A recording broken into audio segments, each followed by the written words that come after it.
Hello everyone, this is H to the Husky here, and we are in the show match of Tasteless versus Day9, brought to you by iRip. Yes, go check out iRip. They are even sponsoring sweet side events like this, but it is going to be Tasteless and versus Day9, the two brothers duking it out. The map is going to be Lost Temple. They are both random, and how are you doing, HD?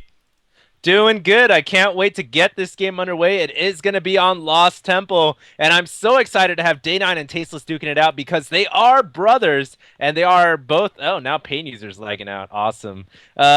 Pain, we do have a couple of spectators chilling in here to watch this game. And one thing I do want to say is, while they're both brothers, they don't actually hate each other or anything like that. And they actually are great. You know, they're a great family, and they love playing against each other. So we just thought we'd throw together a bit of an entertaining matchup for all of you guys right now during beta's downtime. So hopefully you guys enjoy this set of games. I just want to mention that the reason we are able to get you show matches like this is straight up because of the feedback and support from you guys checking out our sponsor. They are very happy to do this show match. So I personally cannot wait to get this underway. I have wanted to see these guys duke it out, well, ever since the tournament we held, but that was only a best of 3, this being a best of 7, so very exciting stuff. Anyways, it is going to be a Zerg versus Protoss. At the center top is going to be Day9, and the center bottom is his brother Tasteless. I do want to mention that Tasteless, very well known for, being a caster in Korea, and Day9 known for doing his live streams on Team Liquid. Yep, Tasteless is both of them are really well-known casters. So I guess you guys could say this is the casters casting on the casters playing the actual game. So we do have Tasteless spawning as Protoss down at the 6 o'clock. Protoss is, I believe, his best race. Day9 spawning as Zerg, which I think isn't his actual best race. But the funny thing is, this is actually, I believe, it is a rematch of the HDH Invitational round of 16. Now we do have Day9. He looks like he's thinking about throwing up a fast spawning pool right there on 14 supply. Probably going to follow up with a spawning pool right after that. Did I say spawning pool? I meant to say hatchery. Yeah, he's doing. You definitely did say spawning pool, but it's okay, HD. He is getting a very, very, very fast hatchery here from Day9. So I think he's kind of hoping that his brother isn't going to be a cruel, person and go ahead and proxy him or anything crazy like that. And so, anyway, so yeah, that was a very fast hatchery. Now he's just getting the spawning pool going down right now, but I don't know too much about which races are their favorite. I think that Tasteless is best at Protoss. I really don't know, though, what Day9's best race is. So I do know that Tasteless did play Protoss in StarCraft 1. Not so sure what he's best at here, but he is getting a fast cybernetics core, already has his gas, so pretty standard opener here, at least from Tasteless. Both of them brothers duking it out. Once again, they do have a lot of brotherly love for each other, so don't think that they're raging hardcore to beat each other right now, just purely entertainment. Now, one thing is, in the HDH round of 16, I remember this match vividly, and I remember Day9, I remember him scouting into Tasteless's base when it was Protoss versus Zerg, and he was a Zerg player. And Day9 actually, or excuse me, Tasteless actually tricked him by throwing up the robotics facility and then canceling it, adding on 3 more gateways and going for a 4-gate push. And Day9 was just not prepared for it. And what happened for that is basically Tasteless denied the scout. So we'll see if that happens this game. Is Day9 going to be able to keep that scout alive? He wants to see what is Tasteless going to do after this cybernetics core.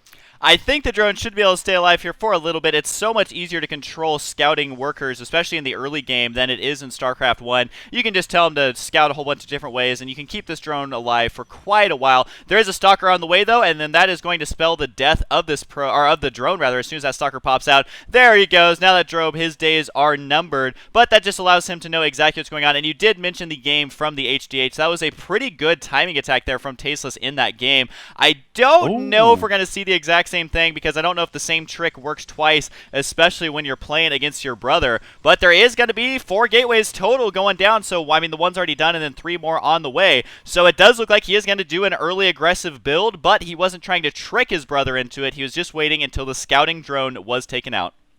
Well, actually, he did throw up a Stargate while the drone was still alive, and then he canceled the Stargate after he killed off the drone. Oh, did he? And, yeah, he threw up a Stargate first and then canceled it while the drone was still alive. And I was about to say, Day9's about to get those 2 lings in, but then Tasteless blocks off his ramp with the Zealot and Stalker. So if you look at Day9's vision, all he knows is there's a Stargate on the way, and it was warping underneath the cybernetics core. So he's going to prepare for the Stargate. He's got 2 queens out already. He was probably going to get a layer pretty soon once he has 100 gas and get a Hydralisk down. He's probably thinking, hey, there's going to be Hydral or Void Rays coming out or maybe Phoenixes, but not the case. It's going to be a 4-gate from Tasteless, and wow, Day9 could be in a lot of trouble. It's going to be a repeat of the HDH. Oh, I can't believe that Tasteless is doing this again. Day9 is going to facepalm so hard. He's lost this before. Can he get ready in time? He's only got the one Spine Crawler, and is he going for that same Hydra build? No, he doesn't. Well, he has his lair on the way. It's only halfway done. So here comes the push right now. Day9 is going to have to start macroing out a ton of Zerglings. I think that's his only hope right now, and he's trying to get that defense up. You got to remember, though, these Spine Crawlers take eons to build just watching them. I mean, look how close Tasteless is getting out across the map. Gonna snipe this poor Overlord, and Zergling speed is on the way right now for Day9, but oh, it actually just finished, so that will be helpful to him. Is it going to be enough defense in time? These Spine Crawlers are going to be really close, but it looks like Tasteless is knocking at the front door of his brother. Ooh, we have a little bit of lag here from Husky. The Husky, Tasteless throwing up that proxy pylon wisely to get more reinforcements, but the Speedlings are among the Stalker and the Sentries. 3 more Stalkers coming in here, and now that the pylon has been warped in, we are probably going to see 4 Zealots coming into the play. Actually, no, we're seeing 4 Stalkers, so Tasteless really sticking to that Stalker-heavy build, which is going to allow him to take down that Spine Crawler, but the Speedlings are going to give those Stalkers a hard time, I think, and I'm not sure why he didn't warp in some more Zealots. Force field's going down, gonna not really do much blocking action there, but I think Tasteless in a firm position of control. The question is Day9 gonna be able to hold production tabs showing 20 more Zerglings on the way, as well as Aspires, so Tasteless really needs to make this happen right here, right now, or he's probably gonna be so far behind if this 4-gate rush fails. Thankfully, Day9 was able to get up these 4 Spine Crawlers, so I don't think this game is going to end right here. I mean, Tasteless is going to keep trying, though. He's focusing down the weak one. Queen not able to heal in time. Queen getting pretty ballsy there, running down towards those Stalkers, but the Zerglings now have him cornered absolutely where he wants him. Going to be able to do as much damage as possible. And this attack from Tasteless, I think that Day9 actually maybe could have killed that, although he wants to be very careful here because he needs the Zerglings to protect it. Running the Zerglings down here, though, to get a perfect surround. Tasteless not backing out in time. I do think this attack is going to be thwarted away as the Stalkers are getting dangerously low on HP. They're almost all in the red. And so look at this ring around the rosy around this little pylon as the Stalkers are trying to survive as long as possible. There we go. I'm curious as the unit's lost. And yeah, Tasteless definitely behind now, and he's going to have to sacrifice this pylon.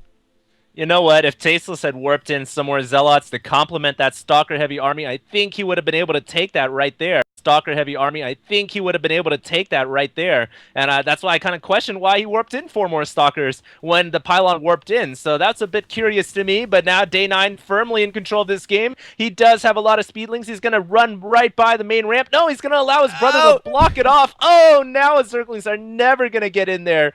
Completely denied to get into the main base. So Tasteless recovering well from that, even though, I mean, he could have really allowed those Speedlings in, but thankfully Day9 hesitated a little bit, so Tasteless now is going to throw up that expansion. I don't know if you saw that, but those Mutalisks almost actually flew right by that pylon, so I'm not sure if Tasteless actually saw those or not, but I don't know what Tasteless can do against Mutalisks. Mutalisks are so good against Protoss if you can get them to where they don't have the anti-air they need. There are 4 sentries, not any Stalkers though, so these probes may be dying here pretty quick.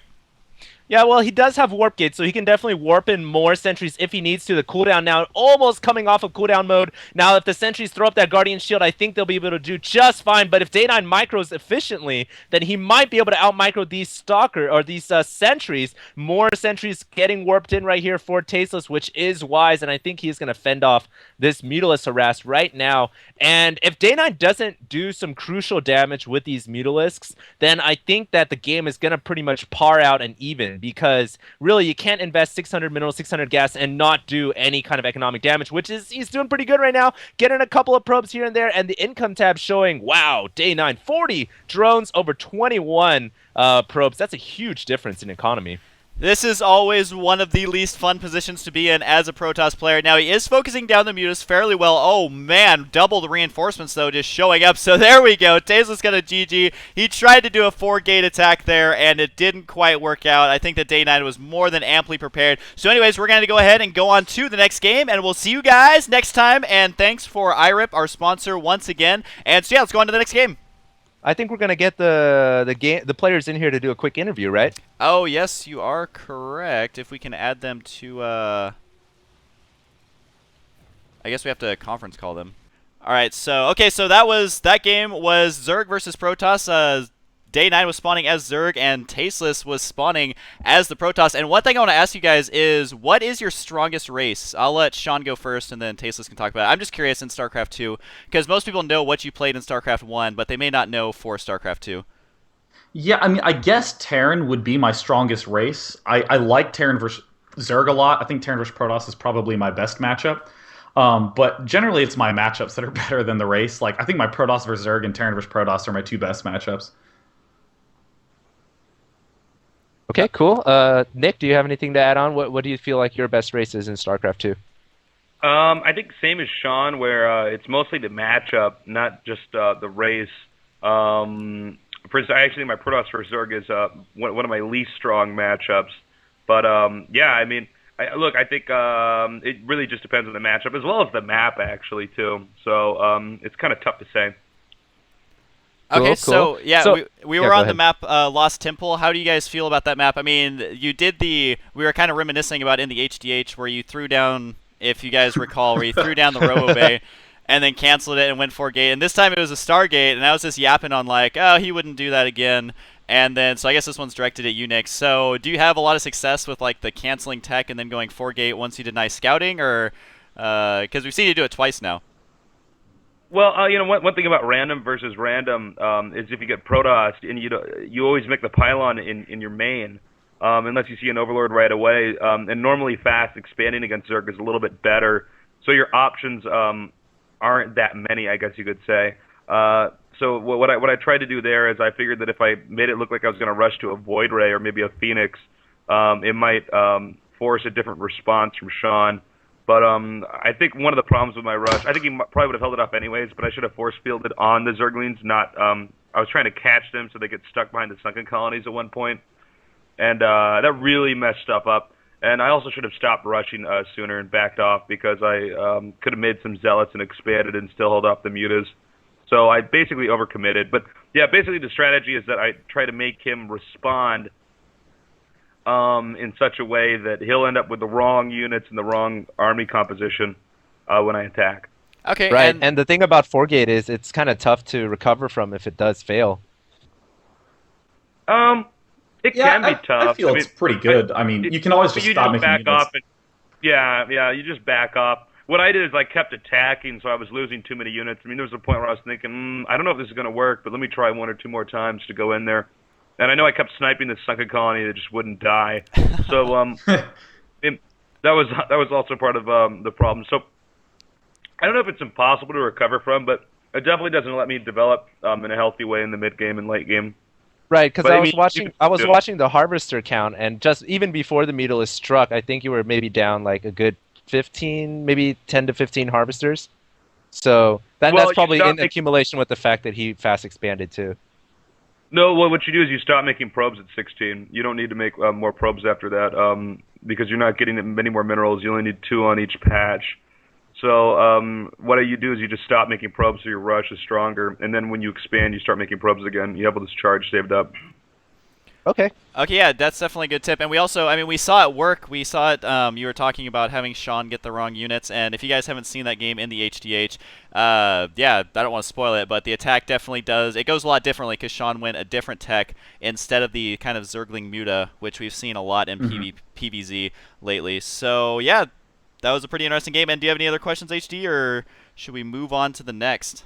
I have a little bit to add to that. Oh, yeah, I you think haven't Sean actually might said that wanna much. add- We've been Oh. over here talking to Nick. So, yeah, go ahead, Sean. Because one thing, Nick, you said you're trying to snipe the sunken colony. I did transfuse it like right before you Okay. did the final killing shots. I don't know if you saw that, but like I actually got another queen because I kind of believed your air tech. And then I suicided an overlord like just in time. But that's one thing about going for a warp gate rush is that you don't really need to be making units constantly out of your first gateway. So timing-wise, it doesn't slow you down to make a building, cancel it, and then make 3 warp gates, because the 3 warp gates will finish right when the warp gate finishes, regardless. So I think that that's like a good technique. If you decide you want a 4 warp gate rush, just to do that, make a building, and then cancel it. I mean, you can do it almost every single time and be okay. And also, I Yeah, think he's totally right, yeah. yeah, and it's also like it's a little unfair to get random Zerg against random Protoss because again, I know Nick would make his pylon on the bottom of his ramp and do that like obnoxious 10 gate business, but again, he has to build it on top of his ramp, so it kind of cuts his options down. Whereas with Zerg, I mean, I can get away with early expanding pretty much really easily, whether I go for a 14 hatch or for like 14 pool, 16 hatch. And that's it. That's what I'm done. All right, sweet. So we're going to go ahead and move on to the next one. Once again, big thanks to our sponsor, IRIP, and for Sean and Nick for doing this.